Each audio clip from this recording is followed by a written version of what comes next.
எல்லாத்துக்கும் வணக்கம்.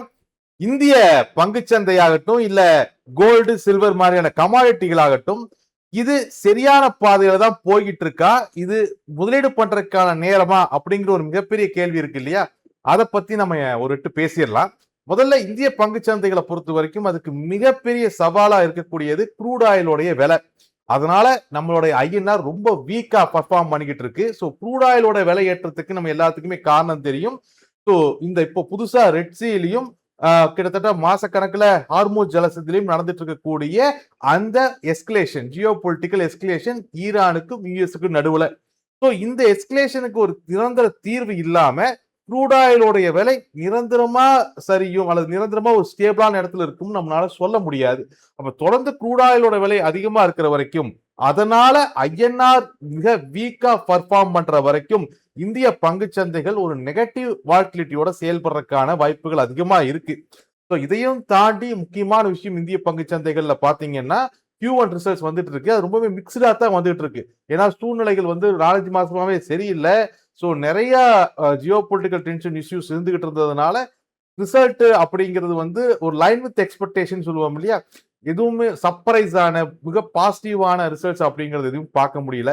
அது மட்டும் கிடையாது, இண்டெக்ஸ் ஹெவி வெயிட்டான HDFC மாதிரியான ஸ்டாக்குகள்ல தொடர்ந்து நிறைய இஷ்யூஸ் வந்துட்டு இருக்கிறதும், அது மட்டும் கிடையாது, நிறைய இண்டெக்ஸ் ஸ்டாக்குகள் வந்து ப்ராஃபிட் புக்கிங்ல இருக்கிறதும் இந்த பங்குச்சந்தையுடைய ஒரு தேக்க நிலைக்கு முக்கியமான காரணமா இருக்கு. ஸோ இந்த இந்திய பங்குச்சந்தைகள் வந்து மறுபடியும் மிகப்பெரிய அளவுல மூவ் ஆகணும் அப்படின்னு சொன்னோம்னா ஜியோ பொலிட்டிக்கல் டென்ஷன் கம்மியாகணும். சரி, இதை தாண்டி இது மட்டும்தான் பிரச்சனையா இந்திய பங்குச்சந்தைகள்ல?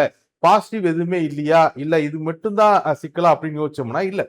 இதை தாண்டி நிறைய சிக்கல்கள் இருக்கு. அதுல முக்கியமான சிக்கல் இந்த டாரிஃப் இஷ்யூ. அதாவது தொடர்ந்து அமெரிக்கா அதனுடைய அதிபர் ட்ரம்ப்புமே பல நாடுகள் மேல டாரிஃப் போட்டுக்கிட்டு இருக்காங்க. இப்போ புதுசா 301 செக்ஷன் அந்த அனலைஸ் முடிஞ்சு அதோடைய ஃபைனல் அப்ரூவ்ல ஃபைனல் ப்ராசஸ்ல இந்தியா உட்பட சில நாடுகளுக்கு 10% டாரிஃபும் மற்றும் சில நாடுகளுக்கு 12% டாரிஃபும் போட்டிருக்காங்க. ஸோ இதுல நம்ம 12% டாரிஃப் இல்லாம 10% டாரிஃப்ல மாட்டினதே மிகப்பெரிய பாசிட்டிவா பார்க்க வேண்டிய கட்டாயத்தில் இருக்கும். ஸோ அடிஷனலா 10% ஆஃப் டாரிஃப் அப்படிங்கிறது இந்தியா மேல இம்ப்ளிமெண்ட் ஆகுது. அது இந்தியா மேல மட்டும் கிடையாது, கிட்டத்தட்ட ஒரு 12 நாடுகள் மேல 10% டாரிஃபும் மற்ற நாடுகள் மேல கிட்டத்தட்ட 12% டாரிஃபும் இருக்கு. ஸோ இது வந்து பொருளாதாரத்தை பெரிய அளவுல பாதிக்குமா அப்படின்னா அப்படியெல்லாம் இல்லை.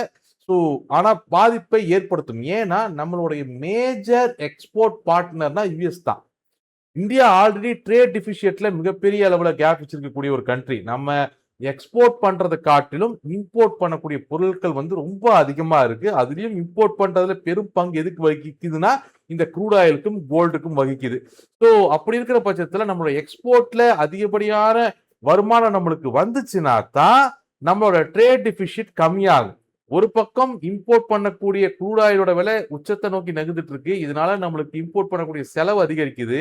எக்ஸ்போர்ட் பண்ணக்கூடிய பொருட்களுக்கு டாரிஃப் போடுறாங்க. ஸோ அதனால எக்ஸ்போர்ட் பண்ணி வரக்கூடிய வருமானமும் கம்மியாகுது. இதனால ட்ரேட் டெபிசிட் அதிகமாயிட்டே போயிட்டு இருக்கு. அப்படிங்கிறதா இந்தியாவோட பொருளாதாரத்தில் இப்ப நம்ம பார்க்கக்கூடிய சிக்கல். இதுக்கு நிறைய ஸ்டெப்புகள் எடுக்கணும். அதாவது நிறைய இடத்துல நிறைய நாடுகள் கூட ஃப்ரீ ட்ரேட் அக்ரிமெண்ட் சைன் பண்ணி நிறைய இடங்கள்ல எக்ஸ்போர்ட் பண்றதுக்கான வாய்ப்புகளை பார்க்கணும். இந்த மாதிரியான விஷயங்கள்லையுமே இந்தியா மிகவும் கவனம் செலுத்திட்டு இருக்கு. நிறைய நாடுகளோடைய இப்போ சமீபத்திலையும் கூட யூகே கூட சைன் பண்ண ஃப்ரீ ட்ரேட் அக்ரிமெண்ட் அப்படிங்கிறது செயல்பாட்டுக்கு வந்துச்சு. அதுவும் இப்போ செயல்பாட்டில் இருக்கு. நிறைய நாடுகளோட ஃப்ரீ ட்ரேட் அக்ரிமெண்ட் சைன் பண்றோம். ஸோ இது ரிசல்ட் தர்றதுக்கு பலன் தர்றதுக்கு கொஞ்சம் காலம் ஆகும். பட் அது வரைக்கும் நம்ம அமெரிக்காவை சார்ந்து இருக்க வேண்டிய கட்டாயத்தில் இருக்கும் எக்ஸ்போர்ட் விஷயத்துல. ஸோ இந்த டாரிஃப் அப்படிங்கிறது நம்ம இந்திய பொருளாதாரத்தை பாதிக்கும். அதுல எந்த விதமான குழப்பமும் கிடையாது. இது போக யுஎஸ்ல இருந்து வரக்கூடிய இன்வெஸ்ட்மெண்ட், ஃபாரின் போர்ட்போலியோ இன்வெஸ்ட்மெண்ட்ஸ் இருக்கு இல்லையா, அதுல என்ன சிக்கல் அப்படின்னு சொன்னா, இப்ப யூஎஸ்ல டாலர் ரேட் நல்லா இருக்கு. அதாவது யூஎஸோட டாலர் ஸ்ட்ராங்கா இருக்கு. அங்கேயும் இன்ட்ரெஸ்ட் ரேட்டும் அதிகமா கொடுக்குறாங்க. அதனால இந்தியாவுக்கு அந்த பணத்தை கொண்டு வந்து அதிலிருந்து லாபத்தை எடுத்து ஐஎன்ஆரோடைய வீழ்ச்சியை தாண்டி அதே அளவுக்கு லாபத்தை எடுத்துட்டு போனா அப்படின்னா அதுல பெரிய பிரயோஜனம் இல்லை. அதனால நிறைய ஃபாரின் இன்வெஸ்டர்ஸ் வந்து பணத்தை யூஎஸ்லயே ஹோல்ட் பண்ண ட்ரை பண்றாங்க. இதுவுமே பெரிய இம்பாக்டை கிரியேட் பண்ணுது. ஸோ இது எல்லாமே இந்திய பங்குச்சந்தைக்கு மிகப்பெரிய சேலஞ்ச். பட் இதையை தாண்டி இந்திய பங்குச்சந்தையோட மிகப்பெரிய பலம் அப்படிங்கிறது தொடர்ந்து டொமஸ்டிக் கன்சம்ஷன் ஸ்ட்ராங்கா இருக்கு. அப்பப்போ ஃபாரின் இன்வெஸ்டர்ஸ் வந்து பாட்டம்ல உள்ள வர்றது அப்படிங்கிறதையும் நம்ம பார்க்கிறோம்.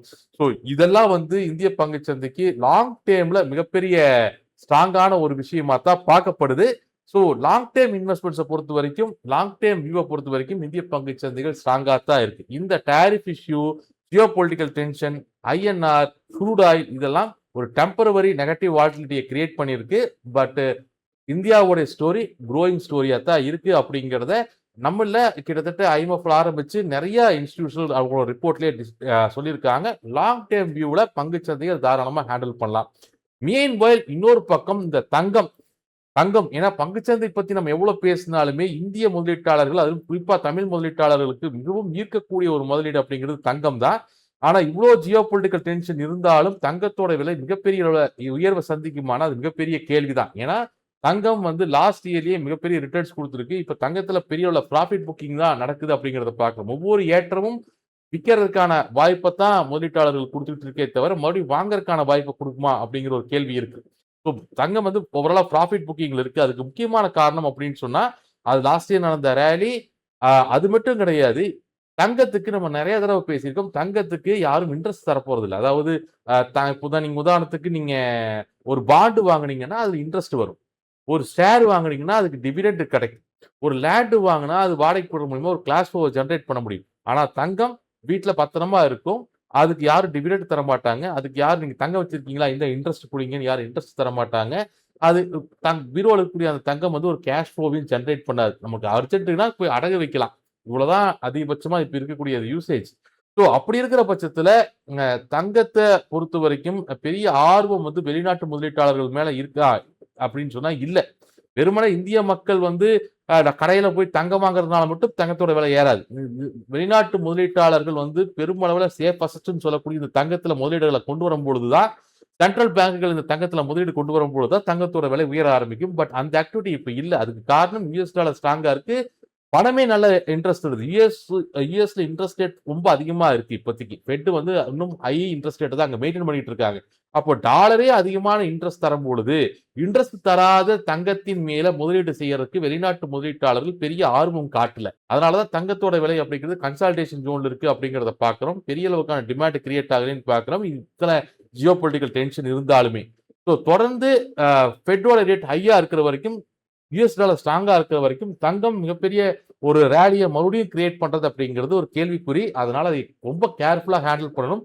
நீண்ட நாடு முதலீடுகளுக்கு தங்கத்தை யோசிக்கிறதுல தப்பு இல்லை. பட் ஷார்ட் டைம்ல அதுவும் சின்ன சின்ன பண ரொட்டேஷன்ஸ் பண்ணி கடன் வாங்கி உள்ள போறது அப்படிங்கிறது நீங்க யோசிக்க வேண்டிய விஷயம்.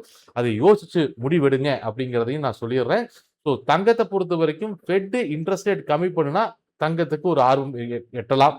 யூஎஸ் டாலர் மறுபடியும் ரொம்ப வீக் ஆச்சுன்னா தங்கத்துக்கு ஒரு ஆர்வம் கிட்டலாம்.